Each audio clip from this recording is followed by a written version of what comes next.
Hola, buenas tardes para todos, televisión. Felices por estar en una inauguración tan importante. 26 años, decía la presidenta de FECA. Se dice pronto, pero es mucho trabajo, muchos años de impregnar la fiesta andaluza en nuestra ciudad de Valencia. Pues sí, mira, precisamente hace 3 semanas estuve en Mallorca acompañando a una colonia de valencianos que viven su fiesta fallera desde hace precisamente también 25 años, ¿no? Y les decía que hacían posiblemente lo que yo haría si me fuera muy lejos de mi tierra y me instalara en otra, que a partir de ese momento sería también la mía, ¿no?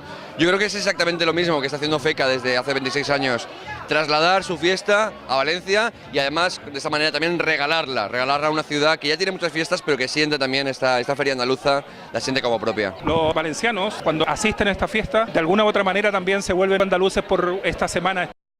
La alegría es la característica de esta hermosa fiesta andaluza. Bueno, pues que efectivamente, ¿no? Valencia es un compendio de muchísimas culturas, entre ellas también la de la gente que ha venido de otras tierras y que nos ha traído pues su tradición, su cultura y en este caso su folclore, ¿no? Por lo tanto, yo creo que hay que atreverse, sin ningún tipo de prejuicios, sin barreras, a descubrirla y a vivirla. Además, los valencianos somos un pueblo muy receptivo y más aún en el terreno festivo, ¿no? Por lo tanto, yo creo que además estamos viendo que el naranja combina muy bien también ese color de nuestra tierra. Y bueno, animar a todos los valencianos y valencianas a que se atrevan a descubrir esta feria andaluza. Sí, se trata de eso, ¿no? Uno es de donde nace, pero también de donde se siente, ¿no? Y creo que esa es la grandeza, ¿no? De esta tierra que sabe acoger muy bien.